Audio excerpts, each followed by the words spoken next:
तत्वार सूत्र में 16 कारण भावनाओं पर अपनी चर्चा चल रही है।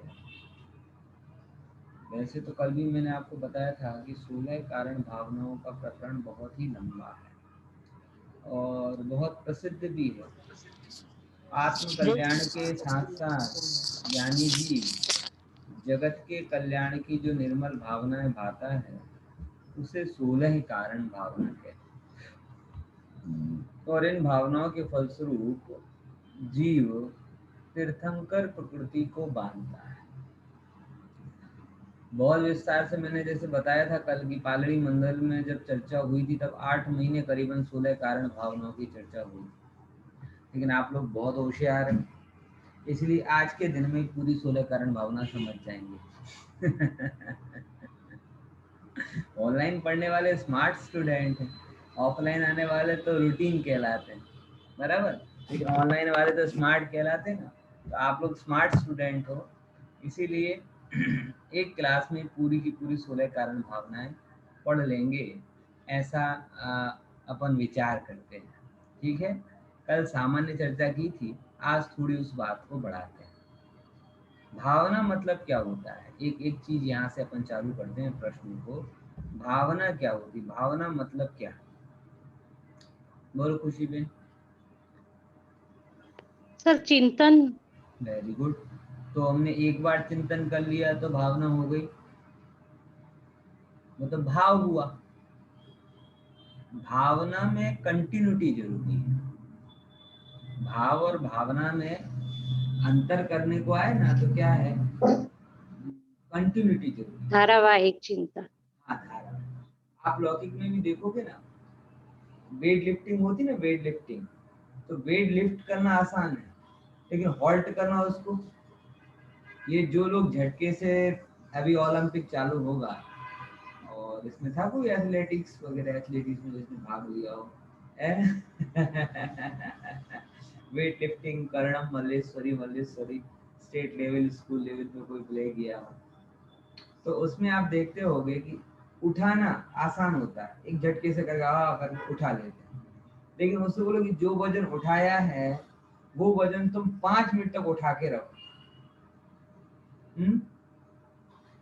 5 मिनट तक मतलब उठाना सरल है, उठाए रखना कठिन। ऐसे ही संसार से विरक्तता का भाव आना सरल है, लेकिन संसार से विरक्तता की भावना रहना एक।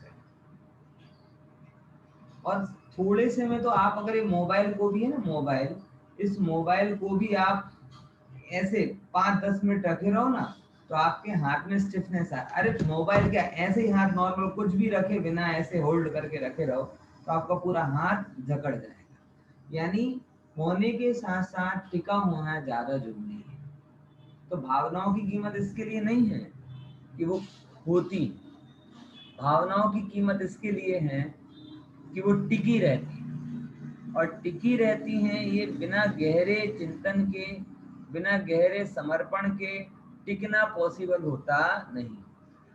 लेकिन एक बात तय भी है कि अगर आपको आत्मा की रुचि जागृत होती है तो जिसकी भी रुचि जागृत होती है उसकी भावना हुए बिना रहती नहीं। ये भी बड़ी सरल सी बात है। आज संसार के वैराग्य का चिंतन आपको कठिन लग रहा है, लेकिन लेकिन संसार के वैराग्य के चिंतन के वो तो ठीक है, लेकिन अगर वो व्यापारी हो तो उसे व्यापार का भाव रखना कठिन लगता है कि सरल? विद्यार्थी हो तो उसे एग्जाम का भाव रखना कठिन लगता है कि सरल? भोगी हो उसे भोग, मतलब भाव कंटिन्यू रह सकते हैं, लेकिन इसके लिए जरूरी ये है कि उन भावों के लायक आपके मन में तड़प हो, उन भावों की आपके मन में रुचि हो। रुचि रहेगी, तड़प रहेगी तो वैराग्य के भाव अंदर में टिकेंगे, और रुचि नहीं होगी तो वैराग्य के भाव भी अंदर में टिकेंगे नहीं। बात समझ में आई? तो रुचि जिस भी विषय में होती है उस विषय की भावना कुदरती अपने आप होती रहती है ना। यही बात यहाँ पर बताई जा रही है। तो भावना हो गए 16, क्यों बोला? क्योंकि 16 होती हैं और कारण क्यों बोला, क्योंकि तीर्थंकर प्रकृति के कारण होती है। ठीक है, तीनों बातें क्लियर हो गई। भावना मतलब लगातार चिंतन, 16 संख्यावाची है, और कारण मतलब तीर्थंकर प्रकृति के कारण है, इसीलिए उन्हें 16 कारण भावनाएं कहा जाता है। ठीक है ना। अब देखना एक एक भावना को अपन लेते हैं। पहले नंबर की भावना है दर्शन विशुद्धि। दर्शन विशुद्धि मतलब क्या है? तो दर्शन अरहंत देव द्वारा कहे गए मोक्ष मार्ग पर रुचि रखना।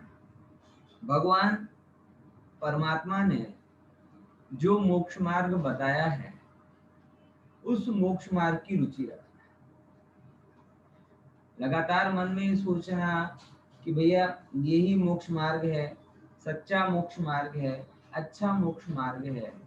ऐसे जो मोक्ष मार्ग की रुचि होती है वह दर्शन विशुद्धि भावना कही जाती है। ठीक है। दर्शन विशुद्धि मतलब क्या? अरहंत देव द्वारा कहे गए मोक्ष मार्ग की रुचि रखना, है ना। रुचि शब्द बोला है, मतलब एक ये बात तो है कि तय कि भाई जिस भी चीज की रुचि होती है उस जगह के लिए आप अगर नहीं कर पा रहे हो तो भी मन में एक क्या कहते हैं, एक तड़प, एक इच्छा, एक जिजीविषा उसको पाने की रहती रहती। जिस भी चीज की रुचि होती है आप उसे प्रायोरिटी में रखते ही रखते हो। फॉर एग्जाम्पल, बड़ी सरल सी भाषा में अपन बात करें तो आज हम कुछ भी कहें लेकिन धन की हमारे अंदर में कहीं ना कहीं अंशों में क्या होती है, पकड़ रहती है। इसीलिए हमें कोई कहता नहीं है कि पैसे का विचार करो, लेकिन कोई भी चीज मिलती है अगर कहीं सस्ती मिल रही है तो हम उस पर चले जाते हैं। बराबर, थोड़ी झिकझिक करके भी अगर 2-5-10 रुपए कम हो तो करवा लेते हैं, क्योंकि हमें तो हक लगता है कि शाक वाला बोले कि 15 ने 250 तो हम ना ना बધી जगह तो 10 ની 250 મળે છે, કેમ 15 ની 250 આપો છો? એટલે ઘिच करके 5 रुपए कम कराना हमारा हक है। दुबई में नहीं होता होगे, मॉल वाले भूल गए होंगे, हम तो अभी भी लारी वाले हैं समझ आया है? ऑटो वाले से पूछें कितना हुआ, 50। अरे ये बात तो करो तो रोज ना आइए छे तो 50 रुपया थाय छे तो जैसे एक एग्जाम्पल दिया, क्योंकि बनियों को धन से अच्छे से कोई चीज समझाई नहीं जा सकती। बनियों को समझ कि अगर कोई भी चीज समझानी हो बनियों को, और कोई चीज से समझ में आए चाहे ना आए, लेकिन पैसे से जरूर समझ में आती है। बराबर, तो पैसे की रुचि होती है, इसीलिए हर जगह हमारे जीवन में, व्यवहार में पैसे बचाना, कमाना, इसकी झलक दिखाई देती है, क्योंकि पैसे की क्या है हमारे अंदर में रुचि पड़ी हुई है। ऐसे ही परमात्मा कहते हैं, प्रभु तुझे जैसी धन की रुचि है ऐसे ही तुझे अपने परमात्म स्वभाव की भी रुचि होनी चाहिए। क्या? जैसे धन की रुचि है ऐसे ही परमात्म स्वभाव की भी रुचि होनी चाहिए। सम्यक दर्शन कैसे प्राप्त हो? जैसे भी कर कसर करके 100-200 रुपए बचा लेते हो ना, हर आदमी बचा रहा है। करोड़ कमा रहा है तो वो भी अपने प्रोपोर्शन में बचा रहा है, लाख कमा रहा है तो लाख वाला भी अपने प्रोपोर्शन में बचा रहा है, और 1000 कमा रहा है ना तो भी दिन के 10 रुपए तो बचा के चलता है। हर आदमी बचा रहा है। आचार्य भगवान कहते हैं तेरी ऐसी व्यस्ततम जीवनचर्या के बीच में भी तू सम्यक दर्शन के लिए समय बचा, सम्यक दर्शन के लिए शक्ति बचा, सम्यक दर्शन के लिए पुरुषार्थ बचा। अगर तुझे रुचि होगी तो अवश्य करेगा, और रुचि नहीं होगी तो नहीं करेगा। ये दर्शन विशुद्धि भावना कहलाती है। ठीक है। दूसरे नंबर, विनय संपन्नता। क्या उत्तर है उसका? रत्नत्रय और उनके धारकों की विनय करना। किनकी विनय करना? जो रत्नत्रय को क्या कहते हैं, रत्नत्रय की विनय करना, प्लस जो भी रत्नत्रय को धारण किए, ऐसे अनंत भगवान, मुनि भगवान, ज्ञानी भगवान, ये सब लोगों की क्या करना? रुचि रखना, उनकी विनय करना। ये विनय संपन्नता कहलाता है। बराबर। देखो विनय पे क्यों जोर दिया जाता है? विनय पे क्यों जोर? लौकिक में गुजराती में कहते हैं नमे सोने गमे, नमे એ સૌને ગમે, તો ગમાડવા માટે નમવું જોઈએ હે? જો ભાઈ અહીંયા ગમાડવા માટે નમવાનું હોતું નથી. नमन इसीलिए श्रेष्ठ है क्योंकि नदी में या पानी में जो जग या गिलास झुक जाता है वो पानी को पा जाता है, और जो झुकता नहीं है वो पानी को नहीं. हमें बहुत अच्छे से याद है, बड़े दादा हैं रतन चंदी भारेल, अभी तो दिवंगत हो गए, हुक्म चंदी भारेल के बड़े भाई, उन्हें हम लोग बड़े दादा बोलते हैं. उनकी धर्म पत्नी जिन्हें हम बड़ी मम्मी कहते हैं, कमला भारेल जी, वो हमेशा ऐसे ही प्यार से बच्चों को सिखाती थी. उनकी फिक्स स्पीच होती थी. जब भी उद्घाटन में हम लोग बच्चे आते थे और एक कॉमन सेशन रखते थे, तो मैंने लगभग 5 साल हर एक उद्घाटन में उनको यही बात कहते हुए सुना. कौन सी? कि भाई एक बार एक मिट्टी के घड़े पर ज्योति रखने वाली, वो क्या कहते हैं तब, प्लेट जैसे समझ लो, घड़े को ढांकने के लिए होती है ना, क्या होता है उसे गुजराती क्या कहेंगे, प्लेट समझ लो. एक प्लेट थी और एक गिलास था, या वो पानी में भरने वाला, क्या भरते हैं उसको है जिससे पानी भरते हैं? हाँ टिपिकल शब्द बोलना, अनम्यूट करके बोलो. बुझारू. बुझारू. बुझारू. हमारे हिंदी में से डंका बोलते हैं. એ પાણી લેવા માટે, આ ઢાંકવા માટે. हाँ ढांकवा માટે. हाँ समझ गए. बुझारू.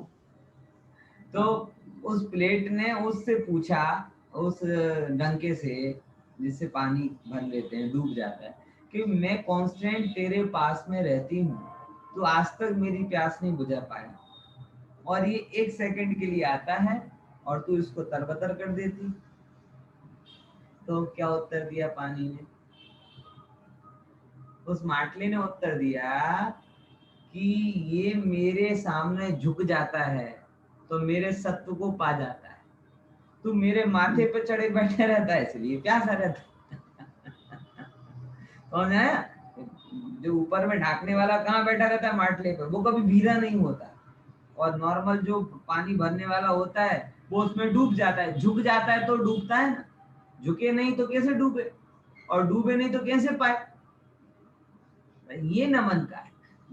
अपनी जैन परंपरा में ગમાડવા માટે નમવું નથી હોતું, પામવા માટે નમવું હોય છે. આ કોઈ નોટંકી નથી. વિનય करना ये कोई लोक व्यवहार नहीं है, कोई अभिनय नहीं है. विनय करना एक सीधा सीधा तरीका है जिससे जिसके प्रति विनय की जा रही है उसके गुणों को पाया जाए. पता नहीं क्यों जब आप किसी के प्रति विनयवान होते हैं तो आपके चरित्र का और उसके चरित्र का एक वायरलेस कनेक्शन एस्टैब्लिश हो जाता है, और धीमे धीमे उसके गुण आपके अंदर ट्रांसफर होने लगते हैं. मतलब कनेक्शन वाईफाई में होता है ना, पासवर्ड. तो पासवर्ड एस्टैब्लिश करने की तरीका ये कि जिससे भी, हमें बहुत विनम्रता, जिसके से भी आप सीखना चाहते हो उसके प्रति विनयवान रहो. सर पे चढ़कर कभी ज्ञान नहीं लिया जाता. सर पे, और ये भारतीय परंपरा के रग रग में. मतलब मैं आपको बताऊं, मेरे घर में बैठते हैं एक दादा हैं, 80 साल के दादा हैं. मैं बचपन से उनके साथ खेला हूँ, गोदी में उनके बैठा हूँ. लेकिन एक दिन उनको कोई शब्द का अर्थ पूछना था, तो पूछा, मतलब एक श्लोक का अर्थ पूछना था, तो पूछा, तो मैं बता देता. बोले नहीं ऐसे नहीं. मुझे पता नहीं क्या हुआ, क्या कह रहे हैं. बोले ऐसे नहीं, तुम आपको कुर्सी पर बैठो, तुम कुर्सी पर बैठो और बाद में फिर मुझे बता.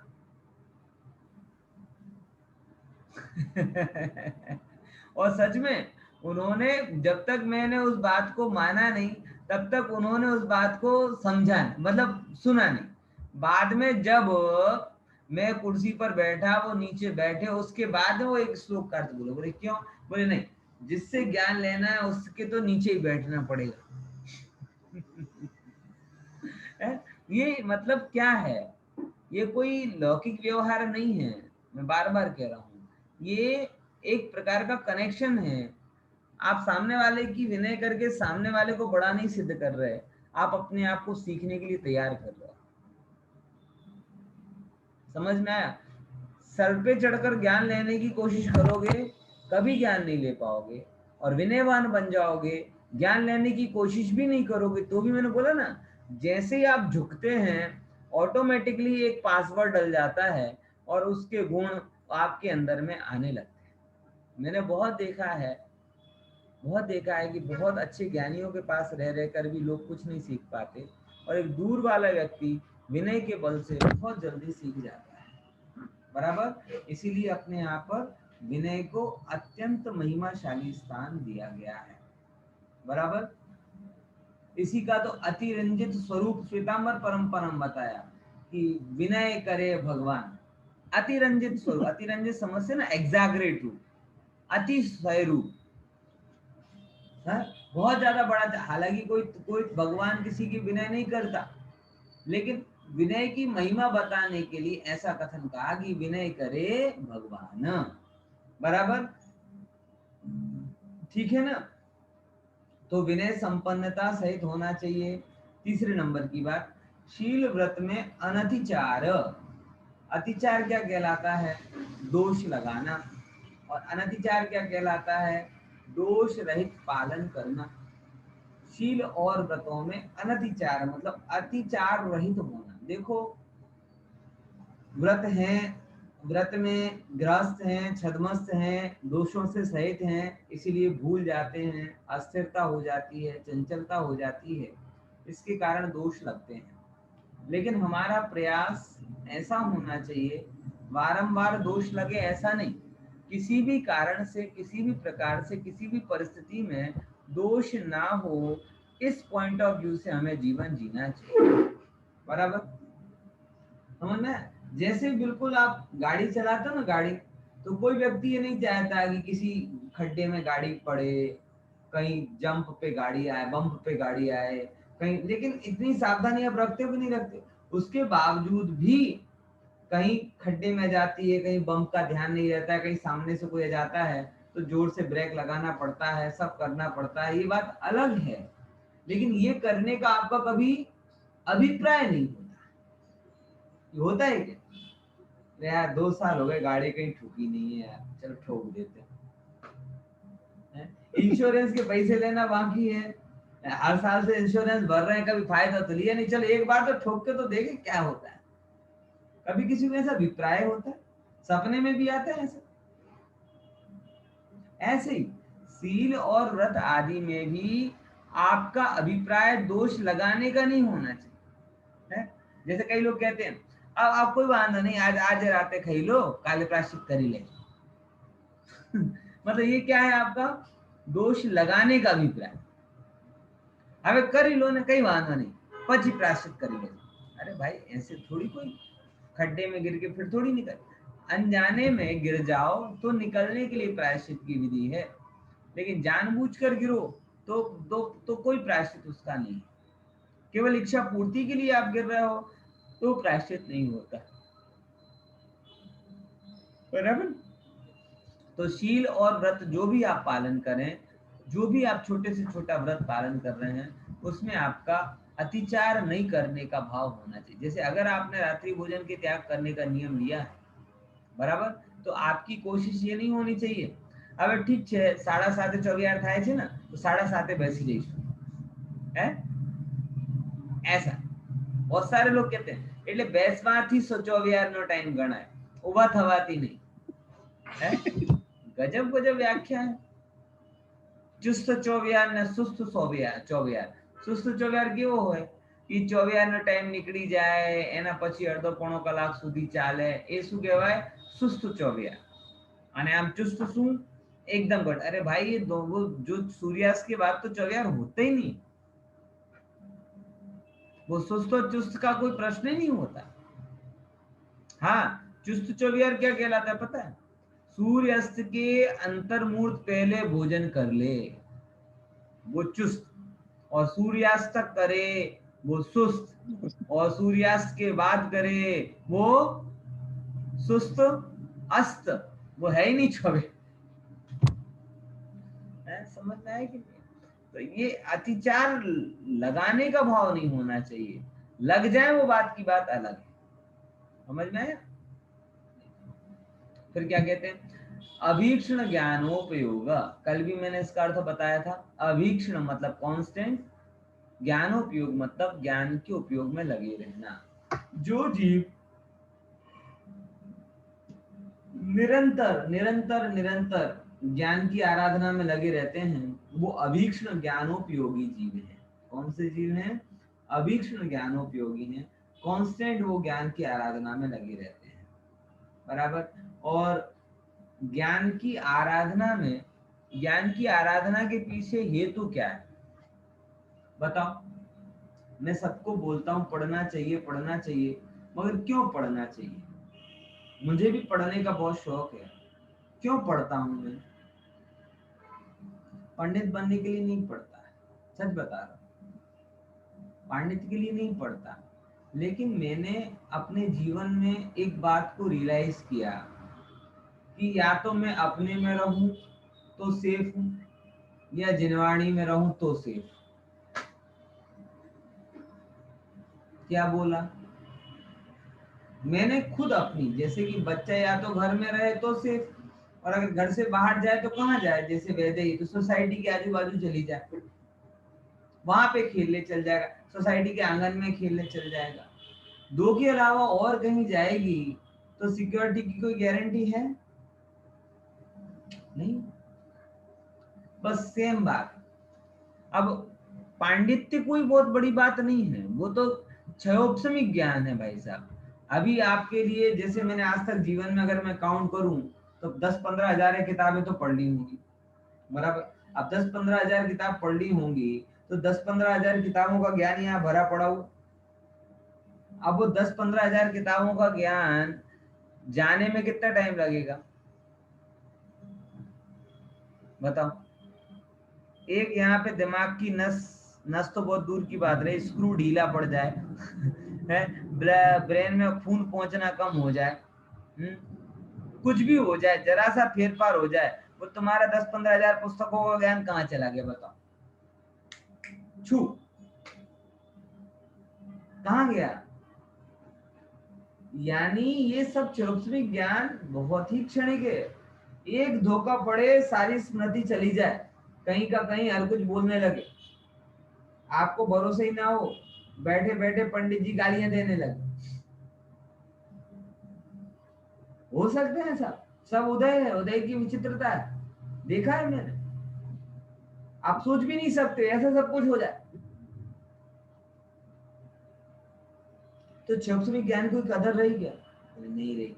हाँ, लेकिन ज्ञान की आराधना में मैं लगा रहा तो दो चीजें रही, या तो मैं मेरे में सेफ रहता हूँ, या जिनवाणी में जाता हूँ तो सेफ रहता हूँ। बाकी तो संसार में जो भी मुझे मिलता है वो सिवाय राग द्वेष कराने के अलावा कुछ नहीं करता है। करता है क्या? सच बता। और जिनवाणी में क्या हो, एक ऐसी जिनवाणी माँ है जो राग द्वेष छुड़ाने की बात करती, बाकी सब तो ये कर लो वो कर लो, पैसे बचाओ, घूमो फिरो, खाओ पियो, मौज करो, ये करो वो करो। अगर आप देखोगे तो कषाय, विषय, पाप, इसकी ही चर्चा है, इसके अलावा और कोई चर्चा होती ही नहीं है। होती है क्या? इसीलिए ज्ञानी ज्ञानोपयोग में लगे रहना चाहता है। ज्ञानी चाहता है कि मैं शास्त्रों में डूबा रहूं, उसमें तल्लीन रहूं। कारण क्या? क्योंकि अगर मैं आत्मा को नहीं पाता हूं, आत्मा में नहीं रहता हूं, और अगर शास्त्र में रहता हूं तो मैं मेरे नुकसान को बचाता हूं, आत्मा में रहता हूं तो मैं लाभ को पाता हूं, और शास्त्रों में रहता हूं तो ना नुकसान को पाता हूं और ना लाभ को पाता हूं। एक न्यूट्रल बना हुआ रहता हूं और उस सन्मुख रहता हूं।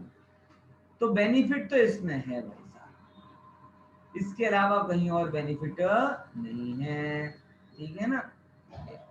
अब क्या कहते हैं? संवेग। तो क्या कहते हैं? संसार के दुखों से भयभीत रहना। संवेग भावना, कौन सी भावना? संवेग भावना। संसार के दुखों से भयभीत रहना। ये भी बड़ी गजब बात कि सारे के सारे जो संसार हैं, गजब है ना। हम संसार के सुखी दिखने वाले दुखियों का विचार करें, संसार के दुखी दिखने वाले दुखियों का तो हम विचार कर ही लेते हैं, करते कि नहीं करते? बच्चों को भी करा देते हैं, वैदिक खाना नहीं खाती तो बता देते हैं, देखो ये काम वाले होते हैं ना, काम वाले, इनके पास खाना नहीं होता, जो कुछ मिलता है मांग मांग कर खाते हैं। तो दुखी वाले तो दुखी लग रहे हैं, लेकिन सुखी वाले भी सुखी हैं, ये किसको लग रहा है बताओ? दुखी वाले तो दुखी लग रहे हैं, लेकिन सुखी वाले भी दुखी हैं, ये जिनवाणी पढ़ने वाले को लग रहा है।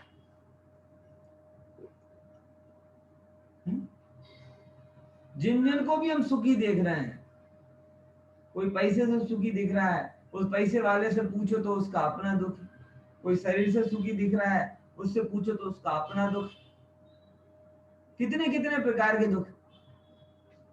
और धन से कभी धन की इच्छा पूरी होती है क्या?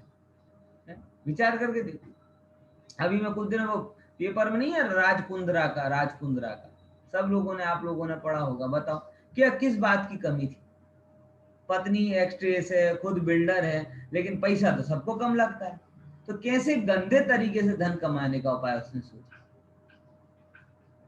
पढ़ रहे पेपर में? आप नहीं पढ़ रहे तो मेरी तो कहने की हिम्मत नहीं है। विचार करके देखो कि मतलब धन से कभी इच्छा किसकी पूरी हुई है? कोई कोई रोटी सब्जी के वांदे थे क्या?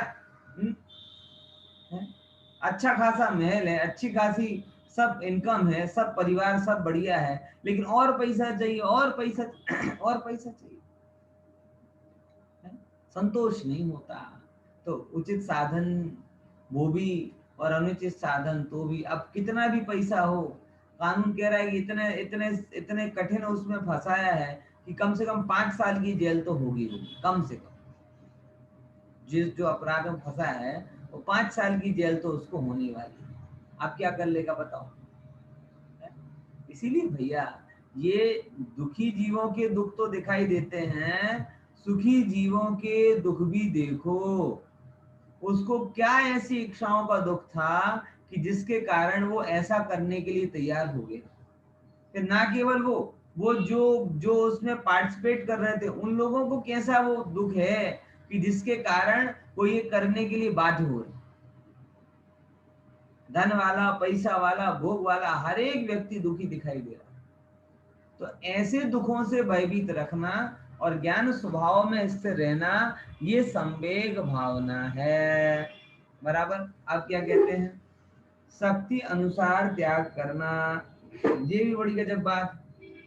लोगों की पैसे की कितनी शक्ति है ये पता कब पता चलता? मंदिर में तो पता नहीं चलता। मंदिर में तो किसी से पूछो, दान देना हो ना, दान, तो किसी की शक्ति नहीं दिखाई देगी, सब और सीमित हो जाएंगे।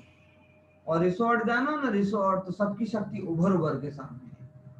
घूमने जाना हो तो उभर उभर के सामने है। विचार करके देखो, 5-5, 15-15 लाख रुपए ऐसे ही गवा रहे हैं। शादियों में देखो, हर आदमी धन के लिए रो रहा है, महंगाई के लिए रो रहा है, खर्च में किसी की कोई कमी नहीं दिख रही। पेट्रोल पेट्रोल पेट्रोल करता रहता है, लेकिन शायद ये जिसने 1 किलोमीटर भी कम गाड़ी चलाई, जितना चलाना है चला नहीं चलाना। बात समझ में आ रही कि नहीं आ रही? क्या है शक्ति अनुसार त्याग करना? भाई साहब, तुम अगर भोगों के लिए, सच बता रहा हूं, एक स्ट्रिक्ट नियम करो, पालन करो। मतलब अगर आप 100 रुपए कमाओ ना, तो आप ये सोचो ही मत कि 100 रुपए कमाए, आप यही सोचो कि मैंने 90 रुपए कमाए। ऐसा अपने मन में विभाजन रखो कि 100 रुपए कमाए तो ये मत सोचो कि मैंने 100 रुपए कमाए, मैंने 90 रुपए कमाए, 10 रुपए मैंने सत्कार के लिए फिक्स कर दिए, वो मैंने कमाए ही नहीं, वो मेरे लिए निर्माल्य हो गया। ऐसा बहुत सारी जगह कहा जाता है। क्या कहते हैं, पंजाबियों में, सिखों में ऐसा बोला जाता है, ऐसा बहुत सारी जगह ये बात कही जाती है। क्योंकि हम जो भी, अगर धन हमारे, आप क्या है एक्चुअल में धन के स्वामी समझते हैं। आप धन के स्वामी नहीं, पुण्य के उदय से धन आपको मिला है, आप ऐसे समझो। क्या समझे? तो आप धन के स्वामी मत समझो, मेरा पैसा मेरा पैसा मेरा पैसा, ये कहकर मेरा मेरा मेरा का भाव मत रखो। किसका पैसा हुआ है? वो तो पुण्य का उदय, और कुदरत ने आपको ये तक दी है कि आप इस पैसे के उपभोग कर सकते हो। अल्टीमेटली इसका स्वामी कोई नहीं। तो आपको नियम से ऐसा विचार करना चाहिए कि मेरी निर्धारित आय में से कुछ हिस्सा, मैं फिक्स हिस्सा मैं धर्म ध्यान आराधना के लिए रखूंगा ही रखूंगा। आप रखते हो ना, भविष्य के लिए रखते हो, बच्चों की पढ़ाई के लिए रखते हो, घूमने फिरने के लिए भी रखते हो, बजट अलॉटेड कर देते हो ना, ऐसे इसके लिए करो। आप देखोगे कि सत् कार्य के लिए जब आप धन को खर्च करते हो तो आपका लोभ कम होता है, और भोगों में अगर आप धन को खर्च करते हो तो और लोभ बढ़ता है। अनुभव किया आपने कभी ऐसा है? क्या समझे? किया, फील किया कभी? आप सत्कार्य में खर्च करना शुरू करो, आपको धन अधिक लगने लगेगा, और आप भोगों में लगाओगे ना तो कितना भी धन हो आपको कम लग जाएगा। बड़े छोटी सी चीज आप समझ सकते हो। आप गाड़ी लेकर आओगे, फिर और बड़ी गाड़ी लेकर आओगे, फिर और बड़ी गाड़ी। अब 2 लाख की भी गाड़ी, 5 लाख की भी गाड़ी मिलती है, और 5 करोड़ की भी मिलती है। आप भोगों में लगाओगे तो 5 से 25 होगी, 25 से 50 होगी, क्योंकि व्यक्ति को जैसे जैसे सुविधा मिलती जाती है आगे और बढ़ता जाता है। अब 4G का जमाना आ गया तो अब 5G का ही सोचेगा, 3G का नहीं सोचेगा। समझ में आ रहा कि नहीं आ रहा? कोई अगर 1 BHK से 2 BHK में गया हो तो अब वो अगला फ्लैट लेगा तो 3 BHK ही लेगा, 1 BHK नहीं सोच सकता है। समझ में आया कि नहीं है? हर जगह अगर आपने एक बार 1000 रुपए के बूट खरीद लिए तो अगले बूट 1500 के ही खरीदोगे, वो 700 के नहीं खरीदो। फील कर सकते हो ना इस बात को? तो कहना ये चाह रहा हूं कि जितना आप भोगों में लगाते जाओगे उतना धन आपको कम लगता जाएगा, और जितना आप दान आदि में लगाओगे आपको लगेगा कि अधिक अधिक, क्योंकि एक में इच्छा बढ़ रही है ना, एक में इच्छा घट रही है। और सच बताऊं, इच्छा का तो स्वरूप ऐसा है कि करोड़ों रुपए जिनके पास है ना उनको भी कम पड़ जाता है,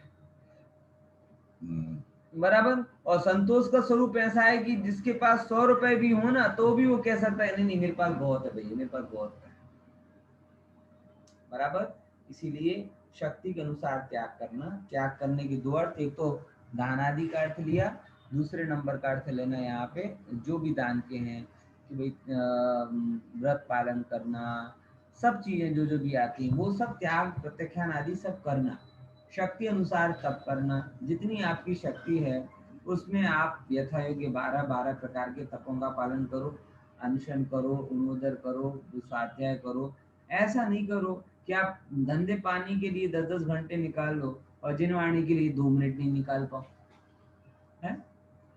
समझ में आया? तो ये शक्ति अनुसार तप करना, अंतरंग और बहिरंग दोनों। अब फिर क्या कहते हैं? साधु समाधि।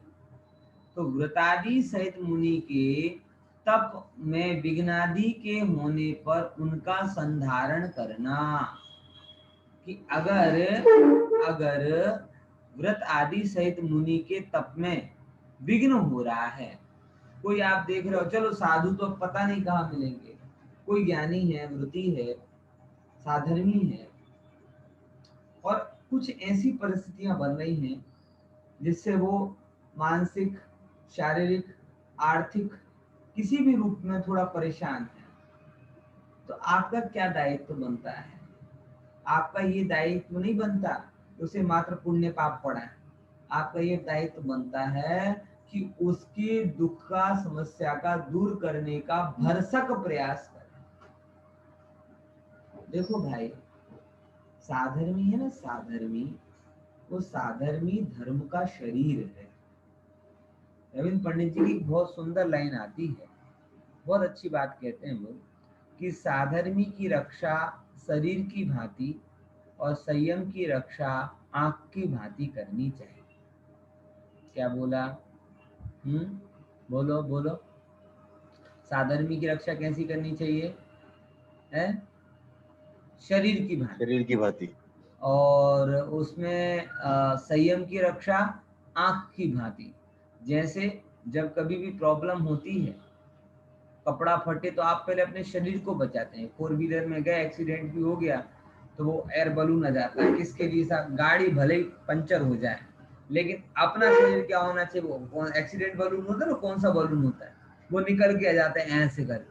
तो आपका क्या हो जाता है कि सीना स्टीयरिंग से टकराने से बच जाता है, मतलब शरीर की रक्षा की, बराबर। और उसमें भी जैसी तकलीफ होती है, बहुत जोर से आनी, तो पूरे शरीर को नहीं बचा देता, आप अपनी आंख को बचा लेते हैं। तो ऐसी जब कोई आपको साधर्मी तकलीफ में दिखाई दे, तो बिल्कुल जैसे आप अपने शरीर को बचाते हो ना, ऐसे आप साधर्मी को बचाना, क्योंकि साधर्मी है वो धर्म का शरीर है और संयम है वो धर्म की आंख है।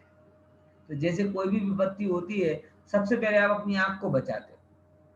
धूल आए तो सबसे पहले क्या, आंख एकदम बचा लेते हो, ऐसे कर लेते हो। वैसे जब कभी भी कोई संयम की बात आए, तो जैसे आप आंख की सुरक्षा करते हो, वैसे अपने संयम की सुरक्षा करना। फिर देखो, भैया वृत्य करना, गुणी पुरुषों के दुख आ पड़ने पर निर्दोष विधि से उनका दुख दूर करना है। फिर बार बार कह रहा हूं, दुख दूर करना, सलाह अकेली मत देना, सलाह अकेली मत देना, सहयोग करना। क्या करना? सलाह अकेली मत देना, सहयोग करना। हम लोग सलाह देने के लिए तो गूगल और यूट्यूब है ना, नहीं है क्या?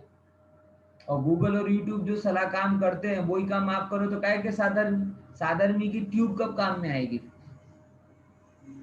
तो साधर्मी मात्र आजकल किसी को ज्ञान की कमी नहीं है। आप एक बात समझो, किसी के सामने ज्ञान बखारने मत जाओ। ज्ञान तो गूगल पे भरा पड़ा हुआ, उसको बुखार आएगा, सर्दी होगी, तो गूगल से पूछेगा कि बुखार आने पे क्या करना चाहिए, वो बताए बुखार आने पर काढ़ा बनाइए, काढ़ा के लिए ये कीजिए, वो कीजिए, पूरी रेसिपी बना देगा। अब भले मानो उसकी हिम्मत होती तो बना के पी लेता। तो आप भी केवल फोन पे इतना ही मत बोलो कि काढ़ा बना लो, क्या करो? अगर कोई साधर्मी है तो जाओ उसे बनाकर देके आ जाओ। ज्ञान अकेले से काम नहीं चलेगा। आज कोई ज्ञान की कमी से परेशान नहीं है। गूगल यूट्यूब ने सोर्स ऑफ नॉलेज की समस्या तो खत्म कर दी, लेकिन हेल्पिंग हैंड क्रिएट नहीं कर पाया है वो। समझ में आया कि नहीं है? अब आपको ये समझना है कि आप अपने साधर्मियों के लिए गूगल बन रहे हो कि हेल्पिंग हैंड बन रहे हो। सहयोग की भावना रखो, मात्र सलाह सूचन की भावना मत रखो। बहुत गहरी बात है। सलाह देना बड़ा आसान काम है, सच बता रहा हूँ। सबसे, मैं हमेशा व्यंग्यार्थ में कहता हूँ, वो बहुत जरूरी बात है कि दुनिया में सबसे ज्यादा दी जाने वाली चीज कौन सी है? बताओ, जो सबसे ज्यादा दी जाती है? सलाह, एडवाइस। और सबसे कम लेने वाली चीज कौन सी है? Again advice.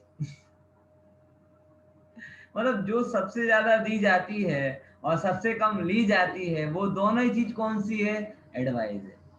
हाँ, लेकिन सहयोग आज भी रेयर है और सहयोग को कोई नकारता नहीं। इसीलिए भैया वृत्ति सलाह मात्र से नहीं होती, सहयोग से होती है। इसलिए आप भी एंगल कौन सा बनाओ? सहयोगात्मक दृष्टिकोण बनाओ, सलाह आदि का एंगल मत बनाओ।